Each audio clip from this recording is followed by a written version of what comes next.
Somebody told you to be over it by now, didn't they? Maybe it was your sister. Maybe it was a friend who meant well and said it 3 months too soon.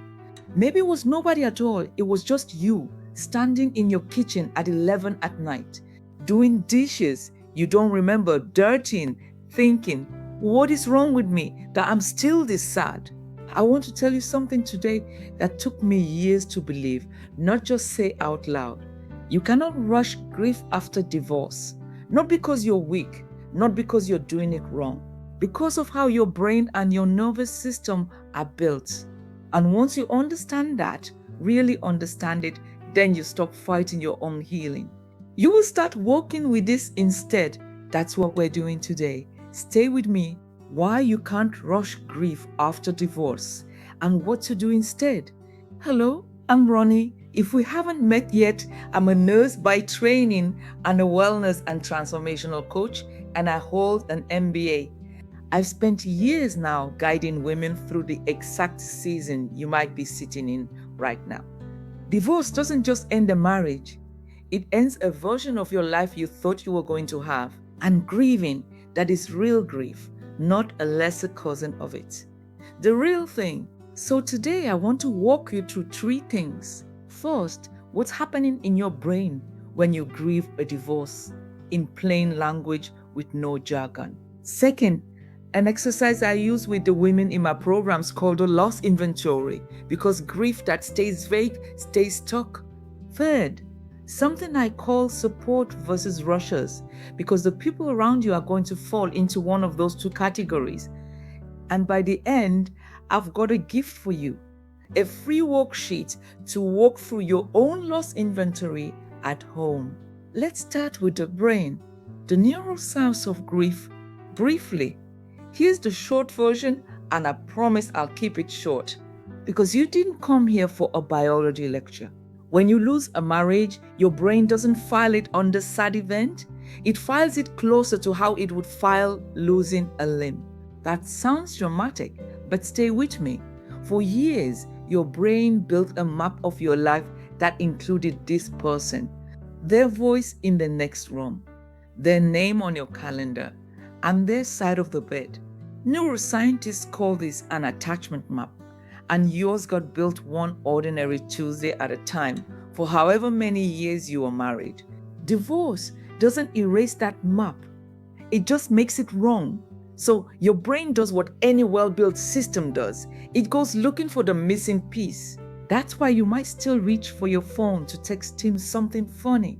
That's why a certain song in the grocery store can leave you feeling undone for the rest of the afternoon.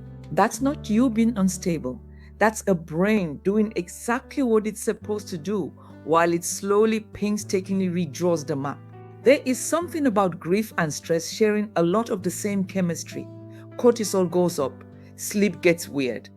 Your appetite either disappears or becomes the only thing that feels like it matters. If you felt foggy, forgetful, like you can't hold a thought, that's not a character flaw.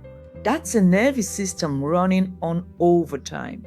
Let me show you what this looks like off the page. A sister, I'll call Tiana, put it this way, in her own words, I replay conversations in my head, wondering what I missed and what I could have done differently. That look of self-blame is exhausting. I feel humiliated that everyone knows my marriage has failed, and I dread the pity in their eyes when they ask how I am doing. I can't sleep through the night. My weight's gone up and down from the stress.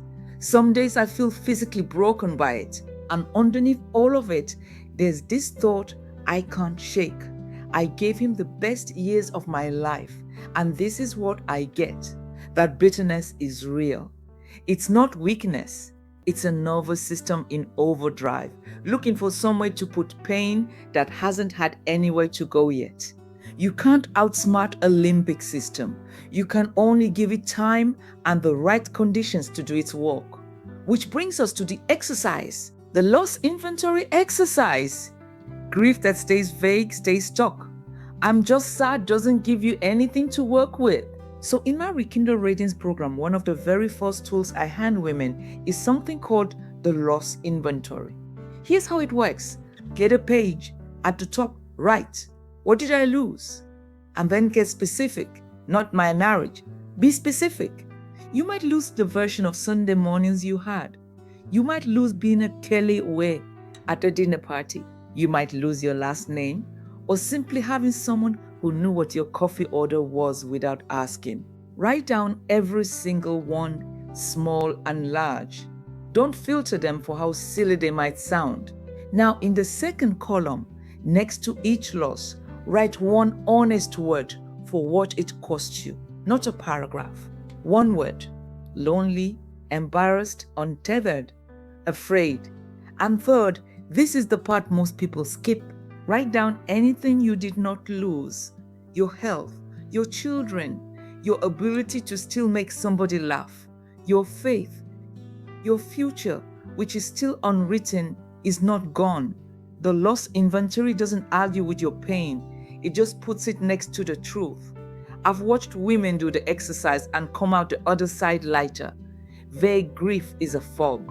A loss inventory is a map. Support versus rushes. Now let's talk about the people around you, because this part matters just as much.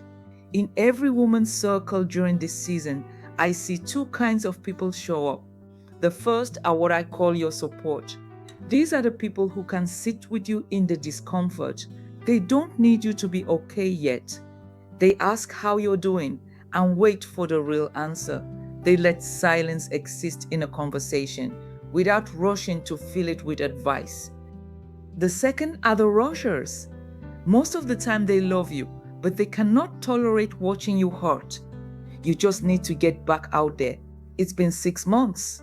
Every one of those lines is trying to close a door that isn't ready to close yet. Look at your closest circle and quietly sort them, and then protect your grief the way you'd protect anything else that's healing. You wouldn't remove a cast early because someone at a barbecue thought you should be walking better by now. Don't let a rusher's timeline become yours. So, let's land this. There is no calendar for grief. Not 6 weeks, not 6 months. Some days you'll feel like yourself again, and then a random Tuesday will knock the wind out of you 18 months later. That doesn't mean you failed. That means you're human, and the map is still redrawing itself. If you take one thing from today, let it be this: your timeline is not wrong just because it doesn't match someone else's. Give yourself patience. If any part of today's video felt like it named something you've been carrying alone, I made you something. I put together a free loss inventory worksheet. It's linked right below this video. No cost, no catch. I just want it in your hands. And if you're ready for more, a guide, a structure, and a community, that's precisely what Rekindle, Radiance, and my Sovereign Woman program were built for. Until next time, be gentle with your own timeline. It's the only one that matters. Bye for now. Talk to you soon.